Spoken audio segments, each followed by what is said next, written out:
Guys നമ്മൾ ആ cinema കണ്ടിട്ട് ഇപ്പൊ ഇറങ്ങിയതേ ഉള്ളൂ. ഇറങ്ങി ജസ്റ്റ് ലുലുവിന്റെ പുറത്ത് നിൽപ്പുണ്ട്. ഫസ്റ്റ് ഡേ ഫസ്റ്റ് ഷോ എന്നാണ് വിചാരിച്ചത്, പക്ഷേ ഫസ്റ്റ് ഡേ സെക്കൻഡ് ഷോ ആയിരുന്നു. ഇവിടുത്തെ ഫസ്റ്റ് ഷോ അല്ല, ഇവിടുത്തെ first show. Anyways, coming to the review, ഹെയ്ൻസൺ എന്ത് തോന്നുന്നു? അങ്ങനെ എന്താ പറയാ, ശരി നമുക്ക് ആദ്യം മുതലേ പറയാം. അതായത് ഒരു ദിലീപ് കംബാക്ക് മൂവി എന്നാണല്ലോ നമ്മൾ ട്രെയിലറിൽ പറഞ്ഞത്. അത് സത്യമാണെന്ന് എനിക്ക് തോന്നുന്നുണ്ട്, അല്ലേ? ദിലീപ് കംബാക്ക് മൂവി തന്നെ കൊള്ളാം, നന്നായിട്ട് ചെയ്തിട്ടുണ്ട്. നമ്മൾ ഈ ഒരുപാട് മറ്റേ സിനിമ കഥ മറ്റേ പ്ലോട്ട് തേങ്ങ ഒന്നും പ്രതീക്ഷിക്കില്ല. ഒരു ഭയങ്കര ട്വിസ്റ്റ് എക്സ്പെക്ട് ചെയ്ത് അങ്ങനെ ഒന്നും പോകരുത്. ഒരു മസാല പടം, ഈ ഒരു നമ്മുടെ തെലുങ്ക് മൂവിയൊക്കെ കാണുന്ന ആ ഒരു ഹൈപ്പിൽ മാത്രമേ പോവാ. Entertainment, full entertainment. പിന്നെ ഒരു നോർമൽ ദിലീപ് മോഹൻലാൽ ചിത്രമല്ല. കാര്യം ഇതൊരു യൂണിവേഴ്സിനെ പറ്റിയൊക്കെയാണ്. ഇപ്പൊ പൊതുവെ അങ്ങനെയുള്ള ഒരു ന്യൂജൻ എന്നുള്ളൊരു വാക്ക് ഇടയ്ക്കിടയ്ക്ക് ഇവര് മൂവിയിൽ തന്നെ യൂസ് ചെയ്യുന്നുണ്ട്. പുതിയ ആൾക്കാര് പഴയ ആൾക്കാരെന്നൊക്കെ ഉള്ള ഒരു കമ്പാരിസൺ വരുന്നുണ്ട്. ജനറേഷൻ ഗ്യാപ്പ് അതൊന്ന് ഫില്ല് ചെയ്യാനായിട്ട് അവര് മാക്സിമം ട്രൈ ചെയ്തിട്ടുണ്ട്. പിന്നെ മോഹൻലാൽ, ഓഫ് കോഴ്സ് മോഹൻലാലിന്റെ എൻട്രി, പിന്നെ പല പല ക്യാരക്ടേഴ്സിന് ഇവർ പ്ലേസ് ചെയ്തിരിക്കുന്നത്. അതായത് ഇപ്പോ അഡ്വക്കേറ്റ് മുകുന്ദൻ ഉണ്ണി, സലീം കുമാറിന്റെ ക്യാരക്ടർ, റിയാസ് ഖാന്റെ ക്യാരക്ടർ. റിയാസ് ഖാന്റെ എൻട്രി ട്രെയിലറിലുണ്ടായിരുന്നു. പക്ഷെ എൻട്രി ഒക്കെ നല്ല സൂപ്പറായിട്ട് പ്ലേസ് ചെയ്തിട്ടുണ്ട്. അപ്പോൾ അത് നല്ലോണം അത് എൻജോയ് ചെയ്യാൻ പറ്റിയ ഒരുപാട് ക്യാരക്ടേഴ്സിന് ഇവർ പ്ലേസ് ചെയ്തിട്ടുണ്ട്. അതേപോലെ തന്നെ എന്താണ് നമ്മുടെ വിനീത് ശ്രീനിവാസനും ധ്യാൻ ശ്രീനിവാസനും തമ്മിലുള്ള ഡയലോഗ്സ് അതൊക്കെ ഭയങ്കര, അത് ഒരു ഇന്റർവ്യൂവിനെ ബേസ് ചെയ്തിട്ടും അതൊക്കെ കുറച്ച് നല്ല അങ്ങനെ ടൈം നല്ലോണം നമുക്ക്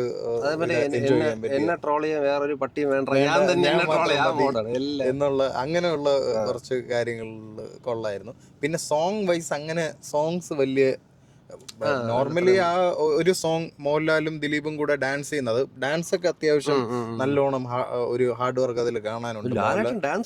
അതെ, അതൊക്കെ നന്നായിട്ടുണ്ടായിരുന്നു. പക്ഷെ ഒരു നല്ലൊരു കുറെ കൂടെ നല്ലൊരു സോങ് ആവായിരുന്നു എന്ന് എനിക്ക് അങ്ങനെ സോങ് വലിയ ഇതിലില്ല, ഒരു ഇമ്പോർട്ടൻസ് സോങ്ങിനില്ല.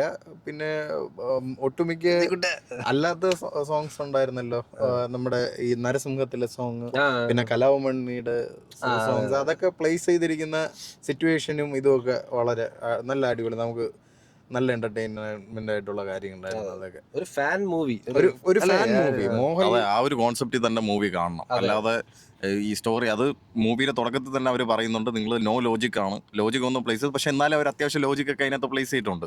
പിന്നെ ക്ലീഷേ ഒരു സ്റ്റോറി എന്ന് പറഞ്ഞാൽ ഭയങ്കര എന്താണ് എക്സെപ്ഷണൽ ആയിട്ടുള്ള സ്റ്റോറി എന്നൊന്നും പറയാൻ പറ്റില്ല. ഇത് നമ്മൾ 100 തവണ കണ്ടിട്ടുള്ള ഒരു സ്റ്റോറി ലൈൻ തന്നെയാണ്.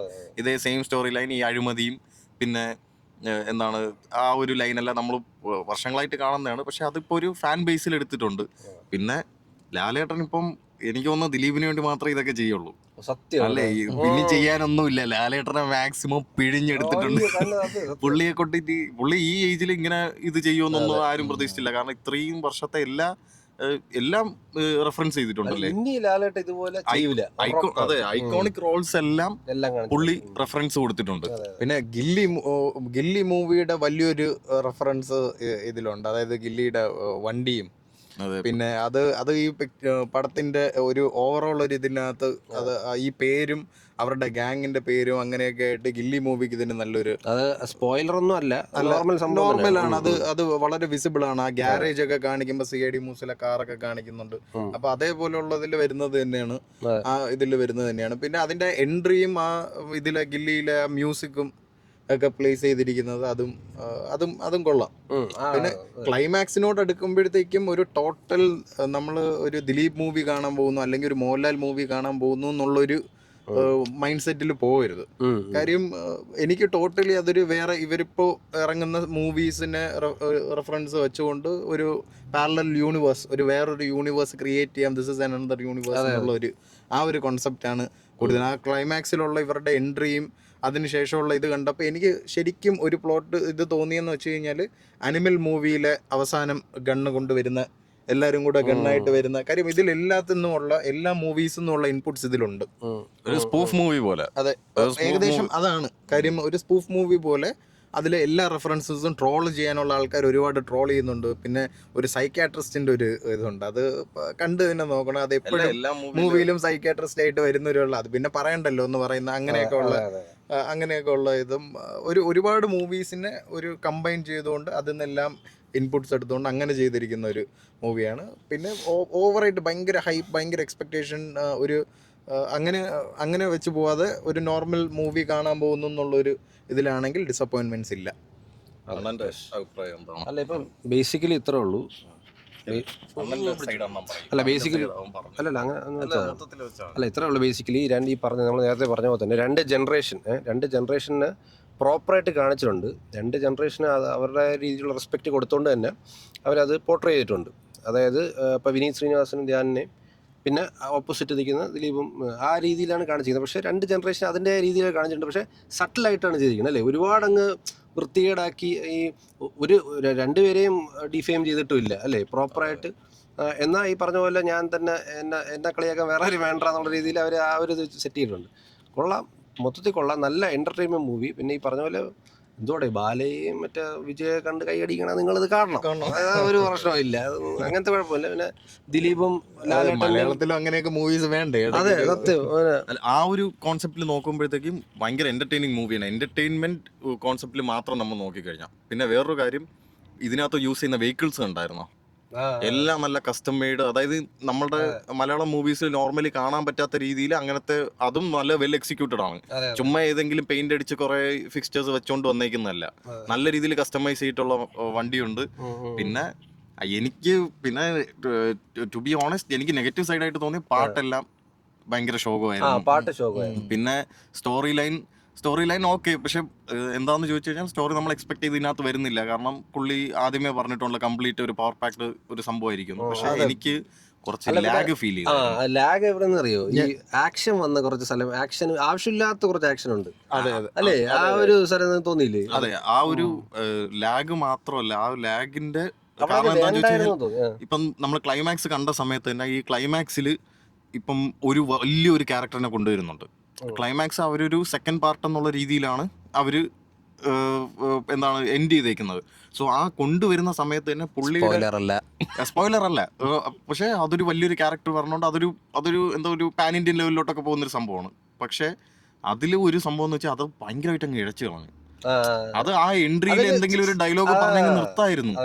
അത് ചെയ്യാതെ അതിനകത്ത് വീണ്ടും ഫോൺ വിളിക്കുന്നു, സംസാരിക്കുന്നു. അവിടെ ഒരു 15 മിനിറ്റ് വീണ്ടും അതിന് ഇങ്ങനെ വെക്കുന്നു. ചില സ്ഥലങ്ങളിൽ ഇങ്ങനെ കുറച്ച് അധികം കാണിച്ചിട്ടുണ്ട്, കുറച്ച് കാണിക്കാനുള്ള സ്ഥലങ്ങളിൽ അല്ലേ.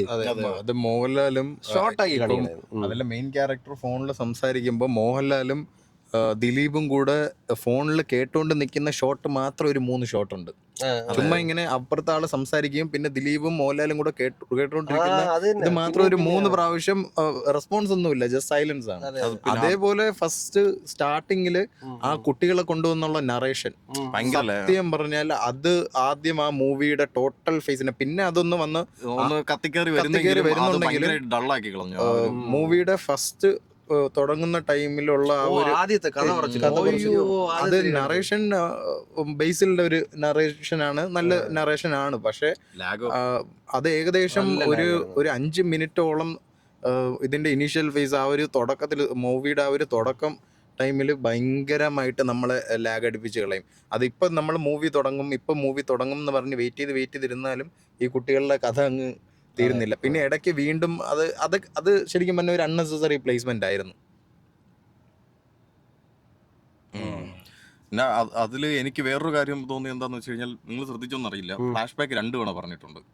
ഒറ്റ തവണ തീർക്കേണ്ട ഫ്ലാഷ് ബാക്ക് 2 തവണ. അതായത് പുള്ളി എന്തുകൊണ്ടാണ് ഈ റിവെഞ്ച് എടുക്കുന്നതെന്ന് കാണിക്കുന്നത് 2 തവണ പറയുന്നുണ്ട്. ആദ്യം ഈ സ്റ്റോറി പറഞ്ഞു നിർത്തിയതാണ്, എന്നിട്ട് അതിനകത്ത് പിന്നെയും വേറൊരു സ്റ്റോറി ഉണ്ടെന്ന് പറഞ്ഞിട്ട് രണ്ടാമത് വീണ്ടും പറയുകയാണ്. രണ്ടാമത് പറയുമ്പോ ഇതേ സെയിം ഈ മറ്റേ മരിക്കുന്ന സീനും അതും ഇതെല്ലാം വീണ്ടും കാണിക്കുന്നത്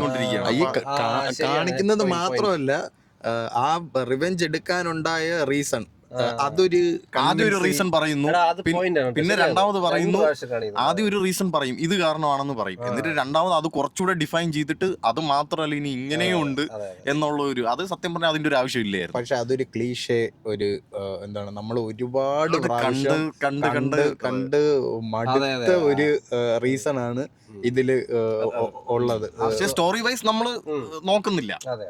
പിന്നെ ലാലേട്ടന്റെ എൻട്രി, പിന്നെ അതിന് വെച്ചേക്കുന്ന, അതായത് നമുക്ക് പറ്റിയ ആകെയുള്ള ഒരു പ്രശ്നം എന്താണെന്ന് വെച്ചാൽ നമ്മൾ ചെന്നിരുന്ന ഓഡിയൻസ് കുറച്ചെന്നല്ല നല്ല ഡള്ളായിരുന്നു. അതായത് ഇത് ഇങ്ങനത്തെ ഒരു മൂവി കാണുമ്പോഴത്തേക്ക് അറ്റ്ലീസ്റ്റ് നിങ്ങളുടെ അടുത്ത് നമുക്ക് പറയാനുള്ളത് ഒരു നല്ലൊരു പവർ പാക്ഡ് ആയിട്ടുള്ള ഒരു ഓഡിയൻസ് കിട്ടുന്ന, എക്സ്പെക്ട് ചെയ്യാൻ പറ്റില്ല. കാര്യം നമ്മൾ ചെന്ന് ഇരിക്കുന്ന ടൈമിൽ ആരാണോ audience അത് തിയേറ്ററും വേരി ചെയ്യും. ഇപ്പൊ നമ്മൾ സിറ്റിക്കകത്തുള്ള ഒരു തിയേറ്ററിലാണ് ഇരുന്നിരുന്നെന്നുണ്ടെങ്കിൽ PVR വരെ നമ്മൾ സിറ്റിക്കകത്തുള്ള ഒരു തിയേറ്റർ ആയിരുന്നുണ്ടെങ്കിൽ നമുക്ക് ആ ഒരു എക്സ്പീരിയൻസ് കിട്ടിയേനെ. കാരണം വിജയ് ഫാൻസിനും മോഹൻലാൽ ഫാൻസിനൊക്കെ അറമാദിക്കാനുള്ള ഐറ്റംസ് ഇതിനകത്ത് കൊടുത്തിട്ടുണ്ട്. വിജയ് ഗസ്റ്റ് ആണെന്ന് നിങ്ങൾ വിചാരിക്കരുത്. അങ്ങനെയൊന്നുമില്ല. പക്ഷെ ഒരു കാര്യം എന്താന്ന് വെച്ചാൽ ഇതിനകത്ത് അത് കുറച്ച് കൂടിപ്പോയില്ലേന്ന് എനിക്കൊരു സംശയമുണ്ട്.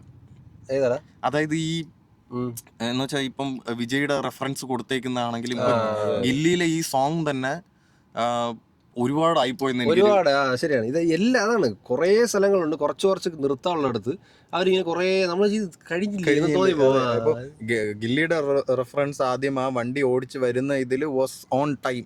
ആ ബാക്ക്ഗ്രൗണ്ട് മ്യൂസിക്കും അതും വെച്ച് ആ വണ്ടി അത് മതിയായിരുന്നു. പക്ഷെ അതേ സാധനം വീണ്ടും ഒന്നും കൂടെ അതായത് വീണ്ടും അത് കാണിച്ച് ഫാൻസിന്റെ കൈയടി മേടിക്കുക. കാര്യം അവരുടെ ഫാൻസിനെ കൂടെ ഇതിലേക്ക് ഇൻവോൾവ് ചെയ്യിക്കുക എന്നുള്ള ഒരു, അതുപോലെ ലാലേട്ടനെ കൊണ്ടുവന്ന് ലാലേട്ടൻ കുറച്ച് മാസ് കോമഡി ഒക്കെ പറഞ്ഞിട്ടുള്ള സീനുണ്ട്. അതൊക്കെ എന്ന് വെച്ചാൽ ഡയലോഗ് വൈസ് പുള്ളിക്ക് കുറച്ചുകൂടെ കൊടുത്തിരുന്നെങ്കിൽ പുള്ളി അത് എക്സെപ്ഷനിലാക്കിയേനെ.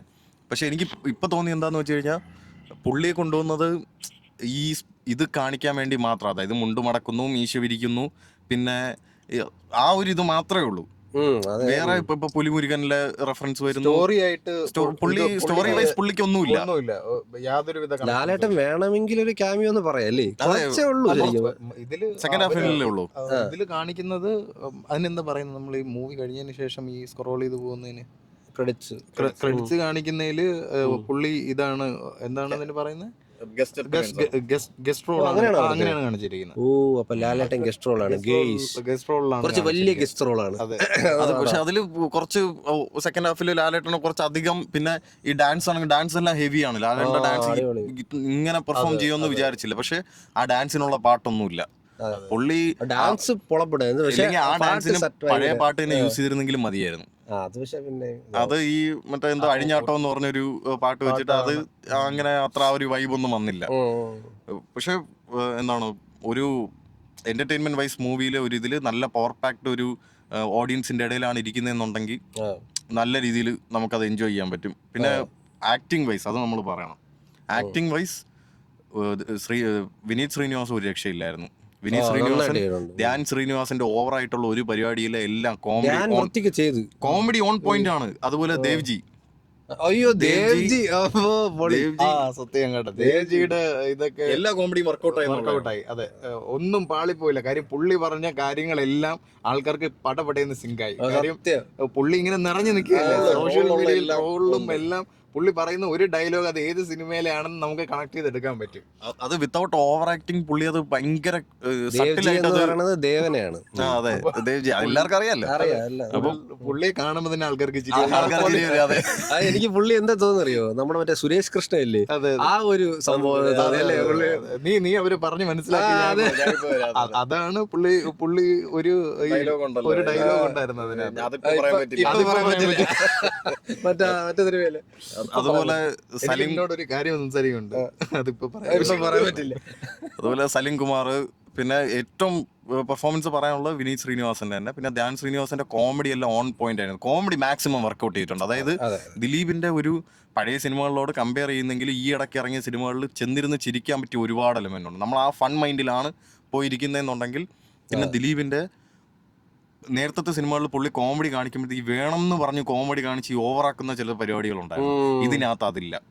അത് പുള്ളി ആദ്യമേ കാണിക്കുന്നുണ്ടല്ലോ, ഈ പഴത്തൊലി താഴെ കിടക്കുന്നു. അപ്പൊ ആ സൈഡിൽ ഇരുന്ന് ഒരാൾ ഇങ്ങനെ പറയുന്നുണ്ട്, ഇതിപ്പോ ഇത് ചവിട്ടി വീടുമെന്ന് പറയുമ്പോഴത്തേക്കും പുള്ളി അതിങ്ങനെ കാലിൽ അതിന്റെ പുറത്തേക്ക് വെക്കാൻ പോയിട്ട് അതൊക്കെ പണ്ട്, ഇപ്പൊ അതൊന്നും ഇല്ല എന്ന് പറഞ്ഞിട്ട്.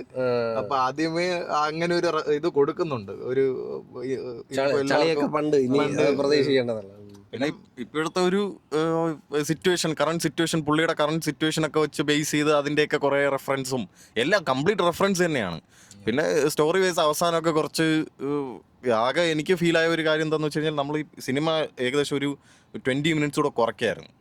അത് കുറച്ചിരുന്നെങ്കിൽ ഒരുപാട് കട്ട് ചെയ്യാനുണ്ട്. അതെ, എന്റർടൈൻമെന്റ് വൈസ് നമ്മൾ ഭയങ്കരമായിട്ട് എൻജോയ് ചെയ്ത് കണ്ട് പടപെടാന്ന് കാര്യങ്ങൾ തീർന്നിങ്ങ് വന്നേനെ.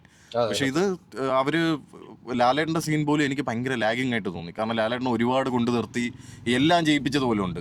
എല്ലാ സിനിമയിലും നരസിംഹം, ഈ രാവണപ്രഭു, അത് ഇത് എല്ലാത്തിലും ഇങ്ങനെ പുള്ളി വേറെ ആർക്കും വേണ്ടി ഇത് ചെയ്യുമെന്ന് എനിക്ക് തോന്നുന്നില്ല. പിന്നെ മുണ്ട് മടക്കി കുത്തണം, അത് നമുക്കറിയാം വരും. പക്ഷെ അത് പറഞ്ഞു ചെയ്യിക്കേണ്ട ആവശ്യമില്ലായിരുന്നു. ഇതിനകത്ത് അത് പറഞ്ഞാണ് ചെയ്യിക്കുന്നത്. മുണ്ട് മടക്കി കുത്തും, മീശ വിരിക്കും. കാര്യം ലാലേട്ടനായതുകൊണ്ട് അതിനൊരു 500 പ്രാവശ്യം കണ്ടിരുന്നാലും അടുക്കൂല എന്നുള്ളതാണ് അതിന്റെ ഒരു കാര്യം. ലാലേട്ടന്റെ ഫാൻസിന് അത് നമ്മളെ പോലെ രോമാഞ്ച സീൻസ് ആണ്. രോമാഞ്ച സീൻസ് ദിലീപിന്റെ ഫാൻസിനും നല്ല പറ്റിയ പടമാണ്. ഈ പറഞ്ഞ പോലെ അതിനകത്ത് കയറിയിരുന്ന് പറ്റേ നമ്മൾ കഥ എഴുതാനും അഭിനയിക്കാനും പോകരുത്, സിനിമ കാണുക, അത്രേ ഉള്ളൂ. സ്റ്റോറിയിലേക്ക് ഒരുപാട് കടന്നു കഴിഞ്ഞാൽ ഡിസപ്പോയിന്റഡ് ആണ്. കാര്യം സ്റ്റോറി ബേസ് ചെയ്ത് അല്ലെങ്കിൽ നല്ലൊരു കഥയുള്ള ഒരു സിനിമ കാണണം എന്നുള്ള ആൾക്കാരാണെങ്കിൽ പോയിട്ട് കാര്യമില്ല. ഒരു പാമ്പ് പോയി എന്താണ് അങ്ങനെ നോക്കിയിട്ട് കാര്യമില്ല. കാര്യം അങ്ങനെയാണെങ്കിൽ ഞാൻ പറയും അത് ടോട്ടൽ ഡിസപ്പോയിൻമെന്റ് ആയിരിക്കും. നിങ്ങളൊരു 500 പ്രാവശ്യം കണ്ട ഒരു മലയാള സിനിമ ഒരു പ്രാവശ്യം പുതിയതായിട്ട് മാറ്റി ചെയ്ത് കഴിഞ്ഞാൽ എങ്ങനെയായിരിക്കും, അതേ ഒരു സ്റ്റോറി ലൈനിലാണ് കാര്യങ്ങൾ. പക്ഷേ എൻ്റർടൈൻമെൻറ്റ് വൈസ് ഇപ്പോൾ ദിലീപിൻ്റെ തന്നെ എത്രയോ സിനിമകൾ ഒരുമിച്ച് അതിലുള്ള മെയിൻ സംഭവങ്ങൾ കാണുമ്പോഴത്തേക്ക് അതിൽ ചിരിക്കാനുള്ള സംഭവങ്ങൾ, റൺവേയിൽ ആ കാറ് കയറി വരുന്ന ആ ഒരു സീന്, അതിൻ്റെ ആ ടൈമിൽ ഇതിൻ്റെ പ്ലേസ്മെൻറ്റ്, BGM ഒക്കെ ചില കാര്യങ്ങൾ നമ്മൾ നോട്ടീസ് ചെയ്യില്ല. സട്ടിലായിട്ട് ഒരുപാട് കാര്യങ്ങൾ ഇങ്ങനെ സട്ടിലായിട്ട് പോകുന്നുണ്ട്. ആ ചഞ്ചൽ എന്ന് പറഞ്ഞ വണ്ടിയുടെ പേര്. അപ്പോൾ അങ്ങനെയുള്ള ഒരുപാട് കാര്യങ്ങൾ ഇതിൽ മാറ്റി പ്ലേസ് ചെയ്തിട്ടുണ്ട്. അതേപോലെ തന്നെ മോഹൻലാലിൻ്റെയും ഒരുപാട് ഇത് പ്ലേസ് ചെയ്തിട്ടുണ്ട്. പിന്നെ ഇപ്പോൾ മൂവി അവസാനിക്കാൻ ഫിനിഷ് ആവാൻ ടൈമിൽ ആയിട്ടുണ്ട് അത്. പക്ഷേ എല്ലാവർക്കും വർക്കൗട്ട് എല്ലാവർക്കും ഓഡിയൻസും എല്ലാം അത്യാവശ്യം നല്ല രീതിയിൽ എൻജോയ് ചെയ്ത് തന്നെയാണ് ഇതിനകത്ത് ഇരുന്നിട്ടുള്ളത്. നമ്മുടെ ജെന്യുവിൻ റിവ്യൂ ആണ്. നമുക്ക് എന്ത് തോന്നുന്നു അത് നമ്മൾ അത് തന്നെയാണ് പറഞ്ഞിട്ടുള്ളത്. ഇഷ്ടപ്പെടാത്ത ആൾക്കാരും ഉണ്ട്, എല്ലാവർക്കും ഇഷ്ടപ്പെട്ടു എന്നല്ല പറയുന്നത്. ഓഡിയൻസിലാണെങ്കിലും ഇഷ്ടപ്പെടാത്തവരുണ്ട്. കാര്യം എന്ന് വെച്ചാൽ ആ ഒരു ക്ലൈമാക്സ് ഒക്കെ അനാവശ്യമായിട്ടുള്ള കുറേ ലാഗ് ഉള്ളത് കൊണ്ട് ആൾക്കാർക്ക് അത് അത്രയും വർക്കൗട്ട് ആയില്ല. ഒരു പഞ്ച് ലൈൻ കൊടുത്ത് എൻഡ് ചെയ്യേണ്ട ഒരു ടൈമിൽ അവരതിനെ അനാവശ്യമായിട്ട് ഒരുപാട് സീൻസ് കൂടെ ആഡ് ചെയ്ത് അതിനെ അങ്ങ് ഒരുപാട് നീട്ടിക്കൊണ്ട് പോയതുപോലെ ആൾക്കാർക്ക് തോന്നിയിട്ടുണ്ടാവും. ചിലപ്പോൾ അതുകൊണ്ടായിരിക്കാം. അത് പിന്നെ സെക്കൻഡ് ഹാഫിൽ എന്തായിരുന്നാലും ലാലേട്ടൻ ഉണ്ടെന്നുള്ളത് 100% അതിൽ കാണിക്കുന്നുണ്ട്. എൻട്രി വെയിറ്റ് ചെയ്തിരുന്ന ഒരു ക്യൂരിയോസിറ്റി എങ്ങനെയായിരിക്കും എന്നുള്ളതിൻ്റെയൊക്കെ ഒരു ഇതുണ്ടായിരുന്നു. നമുക്ക് അറിയാമല്ലോ, ഓൾറെഡി ട്രെയിലർ കാണുമ്പോൾ തന്നെ അറിയാമല്ലോ. ട്രെയിലറിൽ തന്നെ പകുതി പടം ഉണ്ടല്ലേ. അത് ശരിയാണ്. പിന്നെ മേജർ എനിക്കൊരു കാര്യം തോന്നി എന്താണെന്നറിയോ, വിനീത് ശ്രീനിവാസന്റെ ഡാൻ ശ്രീനിവാസന്റെ കോമഡിയാണ് എനിക്ക് ഇതിനകത്ത് വെറൈറ്റി ആയിട്ട് എനിക്ക് തോന്നിയത്. പിന്നെ ലാലേട്ടൻ വന്നിട്ട് ഇടയ്ക്ക് 1-2 പഞ്ച് സാധനം പറയുന്നുണ്ട്, അതെല്ലാം നല്ല രീതിയിൽ വർക്കൗട്ട് ആയിട്ടുണ്ട്. ബാക്കിയുള്ളത് എല്ലാം റെഫറൻസ് ആണ്, പണ്ട് ചെയ്തു വെച്ച സാധനമാണ് പിന്നെ എടുത്ത് വീണ്ടും യൂസ് ചെയ്തേക്കുന്നത്. അത് ആ ഒരു കാര്യത്തിൽ എനിക്ക് ഒരിതുണ്ട്. കാരണം പുതിയ കോമഡി എന്ന് പറയാൻ നമ്മൾക്ക് റിലേറ്റ് ചെയ്ത് നമ്മൾ ചിരിക്കുന്നതാണ് പഴയ കാര്യങ്ങളൊക്കെ ആലോചിച്ചിട്ട്. പുതിയ കോമഡി എന്ന് പറയാൻ ഇവരുടെ രണ്ടുപേരെയും കുറച്ച് കാര്യങ്ങളൊക്കെയാണ് ശരിക്കുള്ള സാധനം പിടിച്ചിട്ടുണ്ട്. ഫിലിമി അല്ല, ഒറിജിനലി നടക്കുന്ന സംഭവം വെച്ചാൽ അത് കൊള്ളാം. ആ ഒരു സംഭവം അത് സോഷ്യൽ മീഡിയയും ഇതുമായിട്ടൊക്കെ നിൽക്കുന്ന ഒരു കറണ്ട് ഇപ്പൊ എന്തോന്നാണ് അവര് നടക്കുന്നതെന്നുള്ളവർക്ക് അത് കണക്ട് ആവും.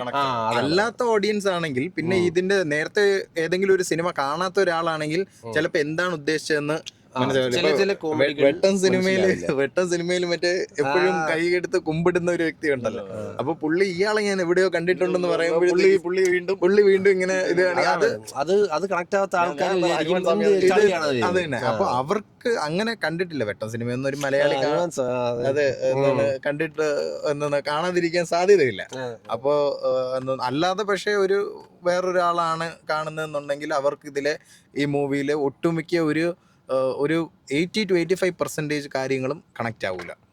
അപ്പോൾ എല്ലാം കംപ്ലീറ്റ്ലി റിലേറ്റഡ് ആണ്. പിന്നെ ഇങ്ങനെയുള്ള കാര്യങ്ങളൊക്കെ ഭയങ്കര ഫാസ്റ്റ് പേസ്ഡ് ആണ്. പിന്നെ റെപ്പറ്റീഷൻ ഒരുപാടുണ്ട് ആ ഒരു കാര്യത്തിൽ. വേണം എൻ്റെ ക്ലാസ് ഉണ്ട്. റെപ്പറ്റീഷൻ ഒരുപാടുള്ളതുപോലെ എനിക്ക് തോന്നിയിട്ടുണ്ട്. റെപ്പറ്റീഷനെ, അതായത് ഒരേ സീൻ തന്നെ ഒരുപാട് തവണ കാണിച്ചതുപോലെയും, പിന്നെ സ്റ്റോറി വൈസ് എന്തൊക്കെയോ ഇങ്ങനെ നടക്കുന്നുണ്ട്. പക്ഷെ നമ്മൾ അവരുടെ കൂടെ അവരൊരു ജേണിയിലാണ്, നമ്മൾ ആ ജേണിയിൽ ഇങ്ങനെ കൂടെ പോയി അവരുടെ തമാശകളും കാര്യങ്ങളൊക്കെ ഇങ്ങനെ എൻ്റർടൈൻഡ് ആയിട്ട് നമ്മൾ തിരിച്ചു വന്നു. പക്ഷേ സെൻറ്റിമെൻറ്റ് സീനൊന്നും അതൊന്നും അങ്ങനെ പറയത്തക്ക അത്രയ്ക്കൊന്നുമില്ല. സ്റ്റോറി വൈസ് നമ്മൾ നോർമൽ ആയിട്ടുള്ള ഒരു കാഷ്വൽ മലയാളം മൂവി തന്നെയാണ്. ബാക്കി എൻ്റർടൈൻമെൻറ്റ് വൈസ് പുതിയ വെഹിക്കിൾസ്, പുതിയ കാര്യങ്ങളെല്ലാം ചെയ്തിട്ടുണ്ട്. പെട്ടെന്ന് ഒട്ടും ഡൈജസ്റ്റ് ആവാത്ത കാര്യം എന്താണ് റിവെഞ്ച് എടുക്കാനുണ്ടായ റീസൺ. അതൊരു റീസൺ ആയിട്ട് എനിക്ക് തോന്നുന്നില്ല. അതൊരു റീസൺ. ഫസ്റ്റ് ഓഫ് ഓൾ ആ റീസൺ ഒരു ലോജിക് ഇല്ല. ആ കുട്ടി അങ്ങ് ദൂരെ 1 മൈൽ അപ്പുറത്തിരിക്കുന്ന കുട്ടി ഇവിടെ ഇരുന്ന് അയാൾ രഹസ്യം പറയുന്നത് കേട്ടു എന്നുള്ളതിന് ലോജിക് ഇല്ല.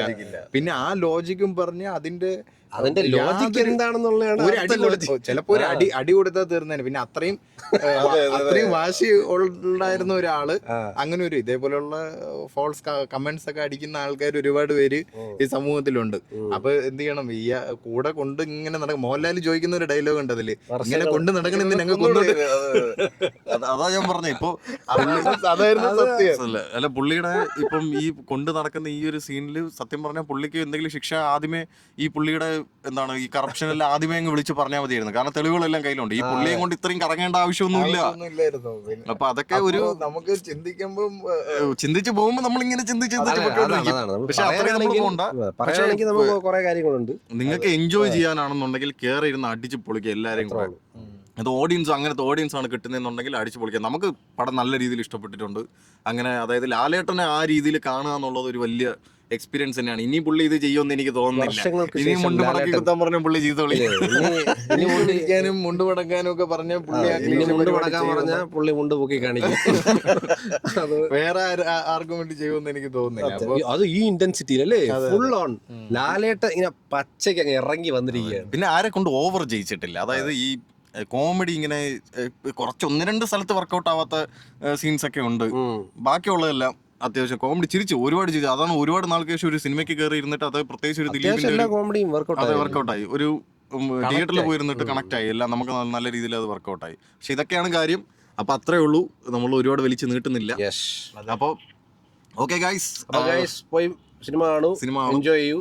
നല്ല മൂവിയാണ്. ഓവറോൾ സീസൺ അവർ തൂക്കിയോ ഇല്ല എന്നുള്ള കാര്യം നമുക്ക് കണ്ടറിയാം. നിങ്ങൾ തീരുമാനിക്കുക. നിങ്ങൾ കാണൂ, വാച്ച് ഇറ്റ്, നിങ്ങളുടെ കമന്റ്സ് ഇവിടെ രേഖപ്പെടുത്തൂ. Okay guys, ta-da, bye bye.